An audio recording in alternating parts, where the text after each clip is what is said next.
Bapak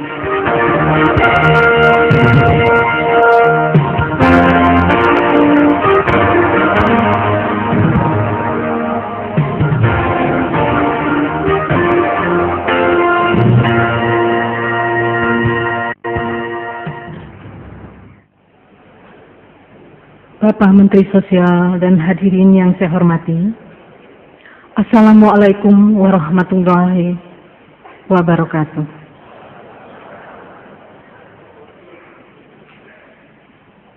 Acara pencanangan sertifikasi pekerja sosial dan tenaga kesejahteraan sosial dan akreditasi lembaga kesejahteraan sosial oleh Menteri Sosial Republik Indonesia dimulai.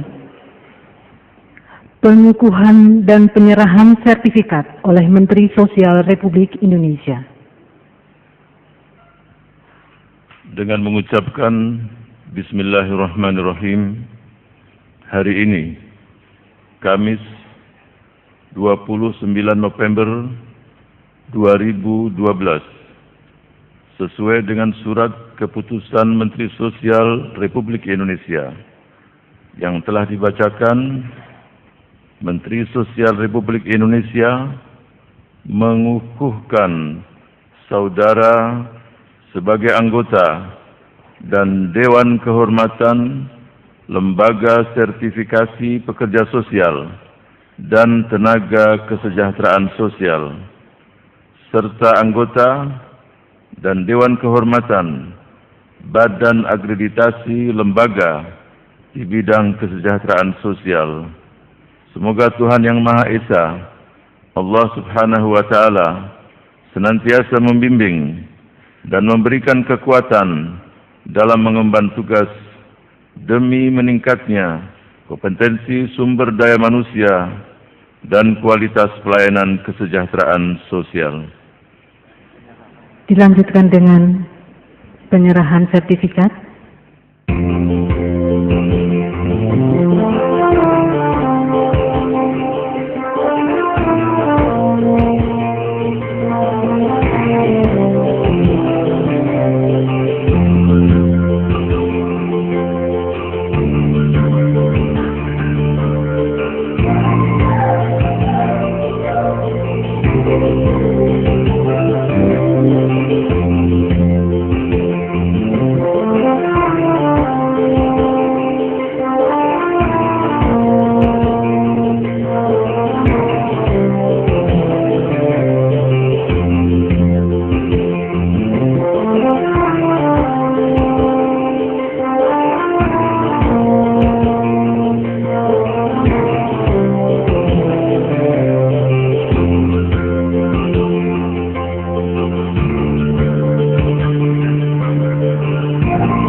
Salam jumpa saudara, senang sekali saya Leni Hadiawati dapat kembali menjumpai Anda dalam dialog sertifikasi dan akreditasi dalam pembangunan kesejahteraan sosial. Pembangunan kesejahteraan sosial di Indonesia telah mencatat sebuah sejarah baru dengan dicanangkannya sertifikasi pekerja sosial dan tenaga kesejahteraan sosial serta akreditasi lembaga kesejahteraan sosial dalam penyelenggaraan kesejahteraan sosial oleh Menteri Sosial Republik Indonesia.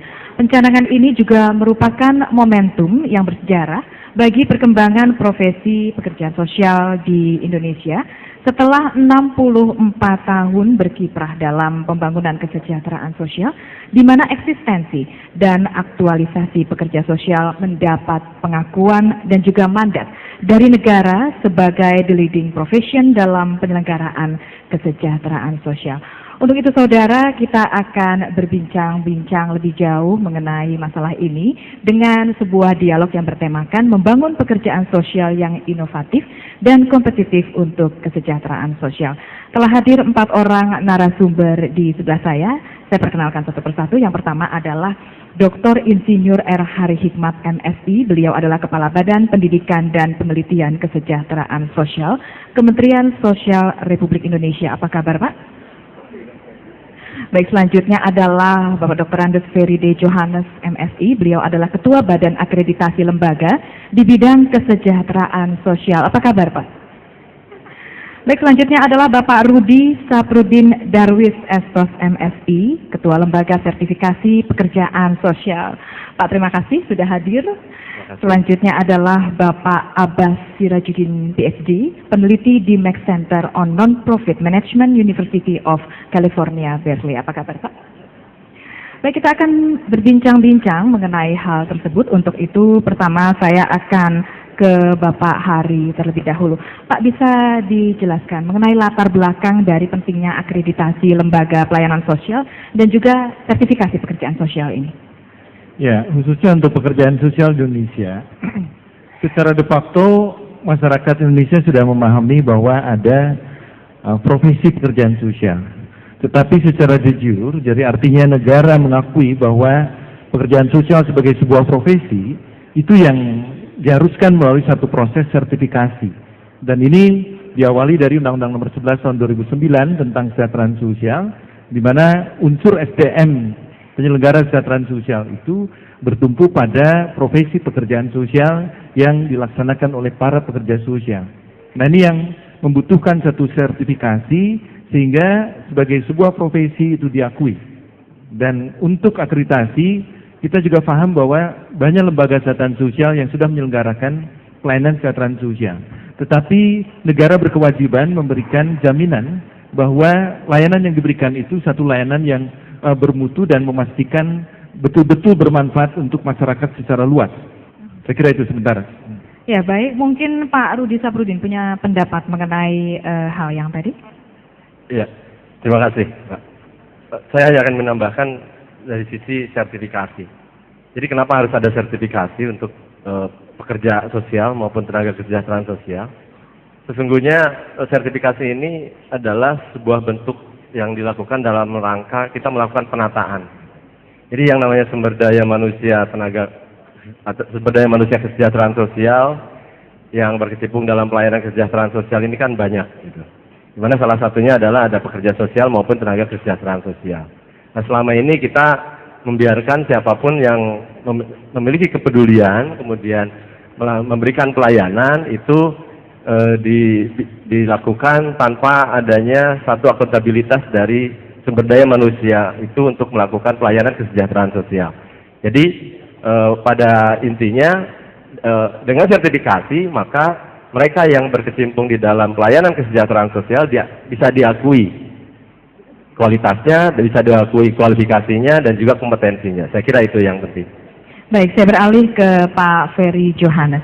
Sebenarnya saya ingin minta pendapat Bapak, bagaimana sih Pak keberadaan LKS atau Lembaga Kesejahteraan Sosial di Indonesia saat ini? Terima kasih. Di Indonesia ini ada wahana yang cukup efektif untuk partisipasi dari warga negara Indonesia. Namanya adalah Lembaga Kesejahteraan Sosial. Ini nama generik yang sosial. Ini nama generik yang ditegaskan di dalam Undang-Undang Nomor 11 tentang kesejahteraan sosial. Di dalam keseharian kita melihat cukup banyak warga negara Indonesia yang begitu peduli terhadap masalah-masalah sosial sehingga mereka turut berpartisipasi. Dan dari hari ke hari jumlah lembaga kesejahteraan sosial ini meningkat dengan cepat. Diperkirakan ada sekitar 37.000 LKS. Di antara itu ada sekitar 11.000 berbentuk panti sosial. Dan mereka adalah lembaga yang memberikan layanan kepada publik. sebagai lembaga yang melayani publik, mereka harus bertanggung jawab terhadap apa yang mereka berikan kepada publik. Oleh karena itu, salah satu langkah yang harus mereka tunjukkan kepada publik adalah profesionalisme dalam memberikan pelayanan. Baik, Pak Abbas, mengenai hal itu tadi kalau kita lihat dari perkembangan global ya Pak ya, bagaimana menurut kacamata Bapak mengenai perkembangan global dari pekerjaan sosial ini sendiri? Pertama, kalau saya boleh memberi komplimen sedikit tentang acara hari ini, itu menandai satu periode sejarah baru di dalam bukan hanya dalam tradisi pekerjaan sosial dan pelayanan sosial di Indonesia, tetapi dalam sistem negara kesejahteraan secara keseluruhan dalam konteks Indonesia.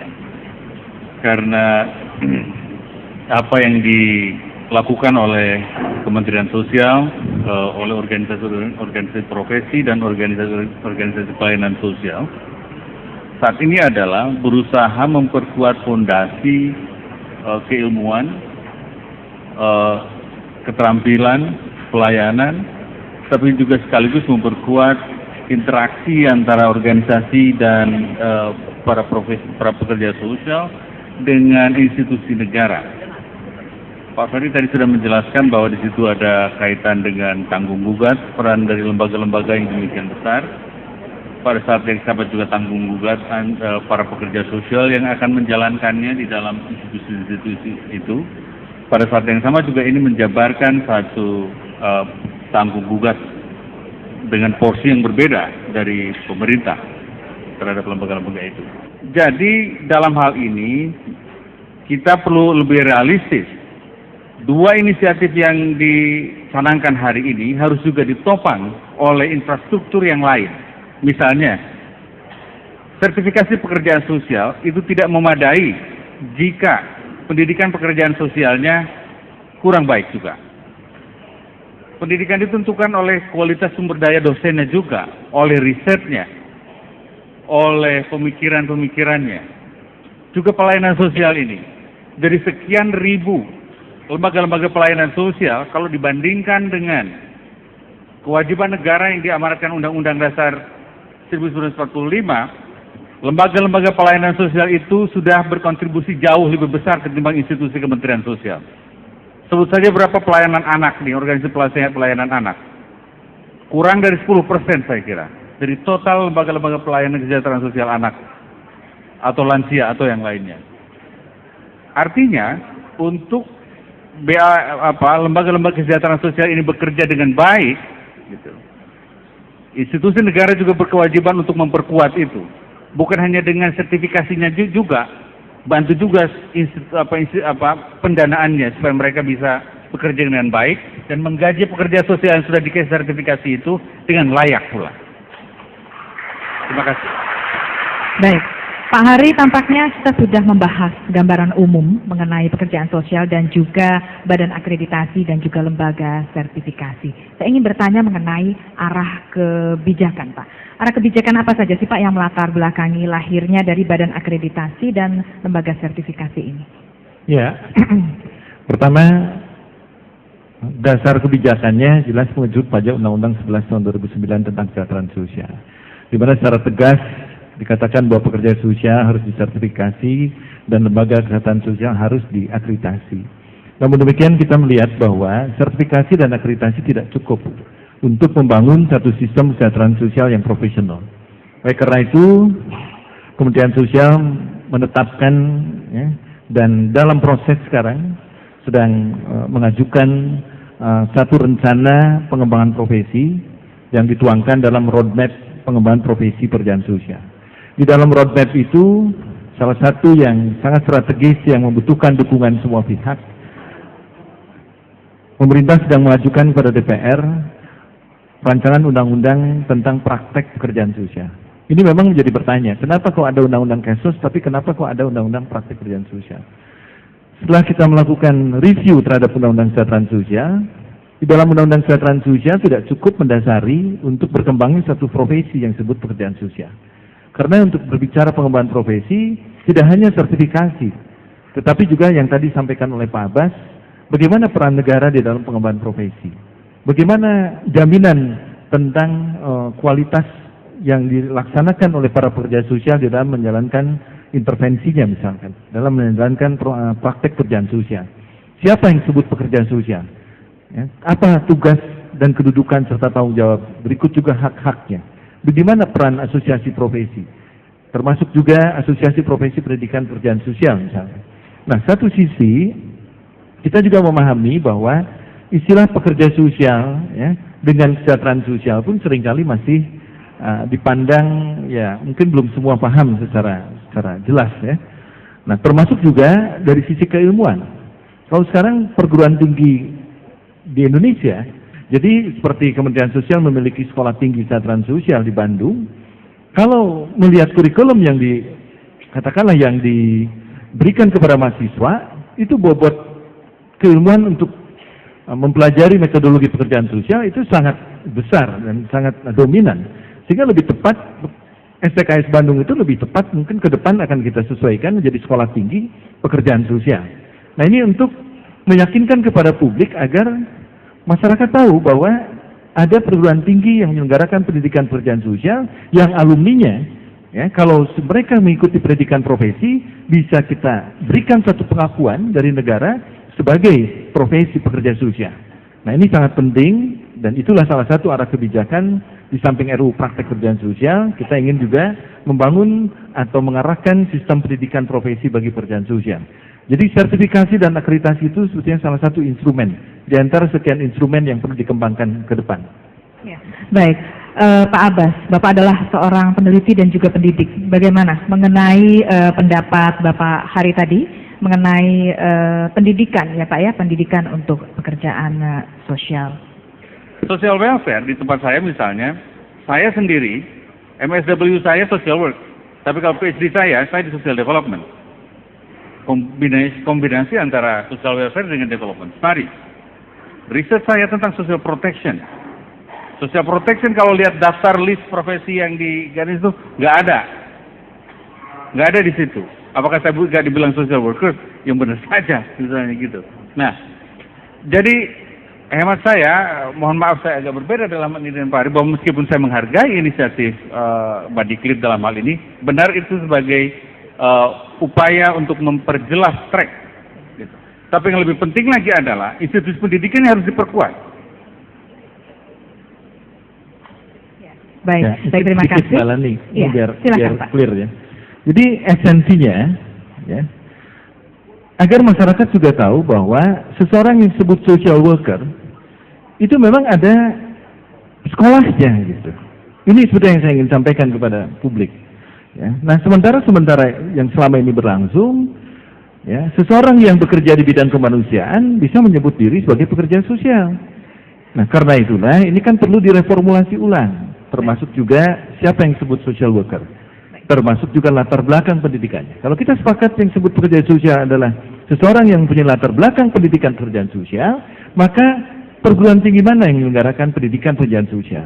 Saya sependapat dengan IT, kurikulum, dan sebagainya. Baik, pembicaraan tampaknya semakin menarik, namun kita harus jeda terlebih dahulu. Baiklah saudara, tetaplah bersama kami akan kembali sesaat lagi.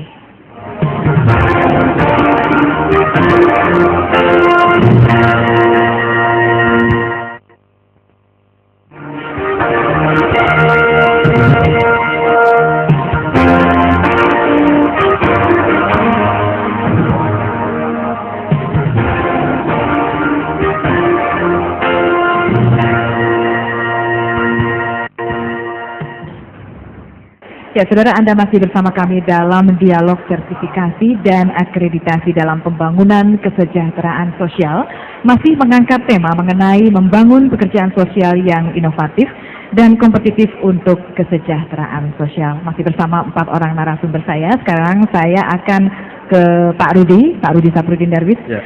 Pak, mengenai peran strategis, menurut Bapak, peran strategis apa yang dapat disumbangkan oleh lembaga sertifikasi dalam mewujudkan profesionalisme pekerja sosial ini? Baik, terima kasih. Ya, saya jadi tertarik untuk melanjutkan juga diskusi apa yang tadi disampaikan oleh Pak Hari dan Pak Abbas. Jadi ini terkait dengan soal peran strategis dari lembaga sertifikasi. Jadi sertifikasi di awal tadi saya sudah sampaikan adalah ditujukan untuk memberikan pengakuan selain tadi untuk soal akuntabilitas dari pekerja sosial terhadap penerima pelayanan. Dengan sertifikasi kita ingin menegaskan bahwa profesi pekerjaan sosial itu ada, bahwa yang melaksanakan pelayanan pekerjaan sosial tentulah haruslah mereka yang memiliki kualifikasi yang sesuai dengan apa yang dibutuhkan gitu. Nah, ini juga kemudian berkait dengan siapa sebetulnya yang akan disertifikasi. Jadi kita ingin dudukan bahwa ada yang namanya pekerja sosial profesional dan ada yang namanya tenaga kesejahteraan sosial. Siapa itu tenaga kesejahteraan sosial? Saya kira kita harus mendiskusikan secara khusus soal siapa itu tenaga kesejahteraan sosial. Tapi yang sebetulnya ingin ditunjukkan adalah bahwa kita akan mengatakan dia adalah seorang pekerja sosial ketika kita mengatakan tadi dia adalah seorang lulusan dari pendidikan pekerjaan sosial. Kalau kita mengatakan pekerjaan sosial adalah profesi, tidak bisa ditawar lagi bahwa dia harus berlatar belakang pendidikan pekerjaan sosial. Nah, kalau kemudian ada yang namanya tenaga kesejahteraan sosial, itu yang sebetulnya saya kira undang-undang menunjukkan siapa tenaga kesejahteraan sosial adalah sebagai apa yang dalam berbagai literatur disebut dengan welfare worker gitu. Jadi tenaga, tapi kita menerjemahkannya menjadi tenaga kesejahteraan sosial. Dan saya kira itu memang sudah bisa diterima di mana-mana gitu. Bahwa kegiatan penyelenggaraan pelayanan kesejahteraan sosial itu memang bukanlah milik pekerja sosial satu-satunya gitu. Jadi ada banyak profesi sebetulnya yang bisa ikut berkecimpung di dalam pelayanan kesejahteraan sosial, apalagi kalau bicaranya adalah pembangunan kesejahteraan sosial. Ya, tampaknya memang Pak Hari, Pak Rudi dan Pak Abbas ini mempunyai pendapat masing-masing tentang pekerja sosial ini ya Pak ya.